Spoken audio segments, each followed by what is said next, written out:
Salam bağbanlar və bağ vəzkarları. Hər birinizi salamlayıram. Gördüyünüz bu ağacları, iynə yarpaqlıları 4 dənədir.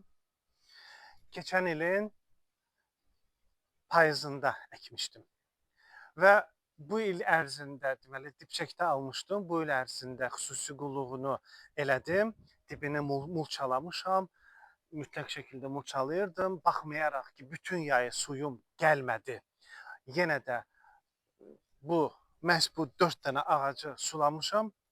Amma keçən həftə fikir verirəm ki, bu və sonuncu xaric bu ikisinin rəngi məni qane eləmədi. Rəngi xoşuma gəlmədi. Və belə qərara gəldim ki, bunlara gübrə verim. Yanımda Sibriz var. Sibrizin ayparası tam mənə paraleldir və gecə-gündüz onların işlərinin fəaliyyətinin nəticəsində gələn toz bütün bitkilərimin üzərindədir. Yumaq istəmirəm, yumağa tələsmirəm, amma yumağını nə vaxt eləyirəm? Əgər ay ərzində yağış yağmırsa, ayda bir dəfə üstünü yaxşıca yuyuram, çimizdirirəm. Amma indi söhbət o deyil. İynə yarpaqlının daha canlı olması üçün, rənginin daha parlaq olması üçün nə etmək lazımdır? Bunun üçün keçən səfərki bundan qabaqki videomda demişdim ki, bəs bitkilərə payızda kalium və fosfor verilir. O barədə danışmışdım.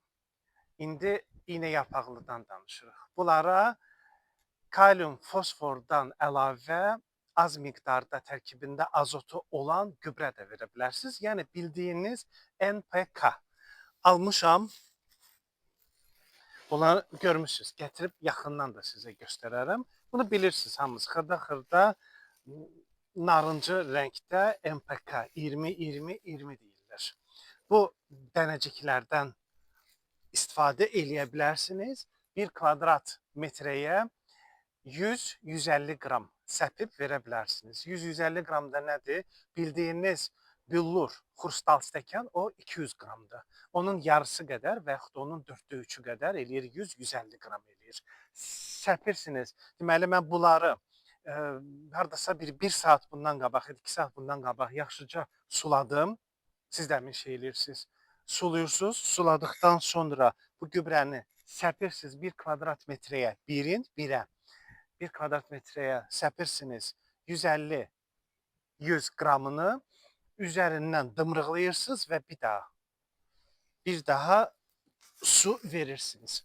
Bunun əmması nədir? Bu gec təsirə malikdir. Yəni bunu indi versəniz, bunun təsiri olacaq payızda, yazda, üzr istəyirəm, yazda olacaq. Yəni gec təsirə malik NPK, azot, fosfor, kalium gübrəsidir. Amma mənə indi lazımdır. Hələ ki havalar istidir, apşerondur, hələ ki soyuqlar düşmür. Maye halında NPK tapmışam, azot, fosfor, kalium tapmışam. 10-10-10 nisbətində. Hardan tapmışam? Yəni məni çoxdan izləyənlər bilirlər ki, mənim bağım Kürdaxanadadır və mən aldığım dərmanları Kürdaxanada Aqrovest dükanından alıram. Əli müəllim illərindən dostluq eləyirik və məsləhətçim də elə odur. Ondan aldım, bahalı deyil, 3 manat 50 qəpiyyədir və azot, fosfor, kalium. Bunu hansı cürə istifadə eləyə bilərik? Deməli, 10 litr suya 20 qram. Bu tip qabların qapağı adətən 5 qram olur, 5 milli olur. Ona görə də 4 qapaq bu qapaqdan eləyir 20 milliqram. Xörək qaşığı da 20 millidir, amma bu Sovetin xörək qaşığı, indiki içi dayazlar yox. Bir xörək qaşığı da 20 milli eləyir və yaxud da çay qaşığı. Bir çay qaşığı 5 millidir. Ölçülərini də sizə deyim ki, sizə rahat olsun. Amma yenə təkrarlayıram, Sovetin qaşıqları ölçü kimi indiki içi dayaz xörək və yaxud da ki çay qaşığını Onlar 5 və 20 milli eləmir. Deməli 4 çay qaşığı, 1 xörək qaşığı və yaxud da 4 qapaq. Bundan tökürsünüz 10 litr suya. Bayaq dediyim kimi mütləq şəkildə sulayırsınız.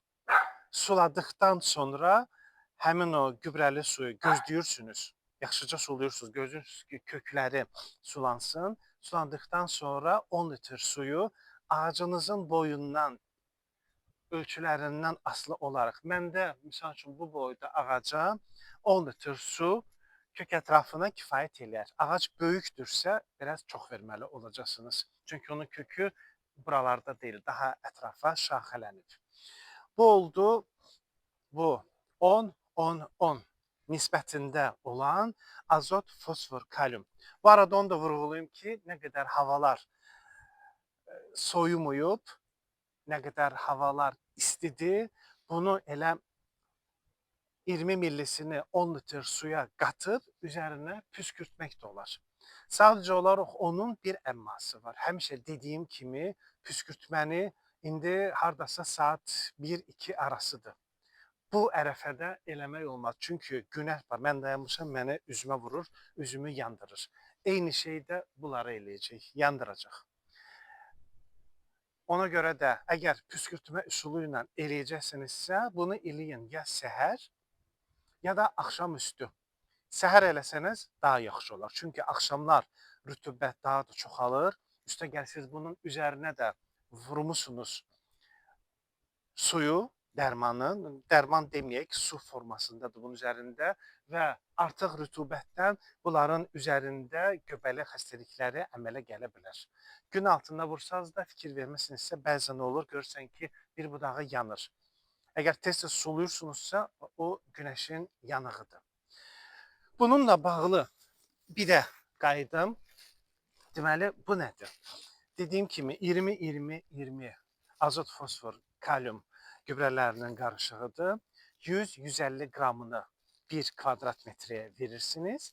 Əgər sulu halda vermək istəyirsinizsə, yenə təkrarlayacağım. Suluyursunuz. Suladıqdan sonra 10 litr suya 50 qramını töküb, yaxşıca əridikdən sonra verirsiniz bitkilərinizə. Noyabr ayıdır, heç bir çətinlik çəkmədən, heç bir daha doğrusu qorxu hissi yaşamadan bunu eləyə bilərsiniz. Amma sulu halda. Amma bir şeyi təkrar vurğulayıram ki, mənim bu dediklərim hal-hazırda Abşerona aiddir. Dünənləri sosial şəbəkələrin birində gördüm ki, Qubaya qar yağıb. Təbii ki, bunu orada eləyə bilmərsiniz. Və yaxud da dağlıq zonalarda temperatur aşağı düşübsə, artıq soyuqdursa, təbii ki, bunu orada da eləyə bilmərsiniz, yəni sulaya bilmərsiniz. Amma Abşeron, mərkəzi Aran zonalarından söhbət gedirsə, istidir hələ ki hava. Dünənləri baxmayaraq ki, külək olsa da 21 dərəcə isti idi, bugünkü temperatura baxmamışam, amma yenə də istidir. Abşeron və mərkəzi Aran zonası üçün ağaclarınızı sulamağa davam edə bilərsiniz. Həftədə bir dəfə, əgər yağış yağmırsa, yağış yağırsa uzadırsınız. Belə, bunları demək istəyirdim sizə. İndi bunları sizə yaxından bir daha göstərəcəm. Kamera yaxınlaşıb göstərəcəm. Belə, demək istədiyim bu qədərdir. Əgər videom sizə maraqlı oldusa, burada aşağıda hardasa bəyən düyməsi var. Sonra onun altında abunə ol düyməsi var və lap burada aşağıda şərhlər bölümü var. Şərhlərinizi yazın, fikirlərinizi bildirin. Çünki sizin şərhləriniz, suallarınız varsa suallarınızı da verin. Çünki sizin suallarınız əsasında növbəti video nə olacağı formalaşır. Düzdür, özüm də qabaqcadan plan cızıram, onun əsasında videoların ardıcıllıqla çəkirəm. Çəkdiyim bir neçə videolar var, onları da paylaşacağım sizinlə. Qısa videolardır. Növbəti bir video, böyük ehtimal ağacların necə əkilməsi, hansı məsafədə əkilməsi və hansı ağacları yanaşı əkmək olar və ya olmaz. Bu barədə olacaq. Ona görə şərhlərinizi gözləyirəm, yazın şərhlərinizi videonun altında. İndi bu dediklərimlə bağlı iradınız varsa buyurun bildirin. sualınız varsa buyurun yazın. Təklifiniz varsa onları da gözləyirəm. Yaxınlaşım kameraya bunları sizə göstərim. Və belə maye halında azot, fosfor, kalium gübrəsinin qarışığıdır. Qiyməti üstündə yazılıdır 3.50. Və bildiyiniz bu narıncı, ya da narıncı demək, rozvoy, neydi rozvoy, yadımdan çıxdı.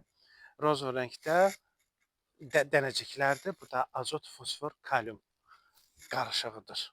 20-20-20 dediyimiz çəhrayı yadıma düşdü. Bu qədər dostlar.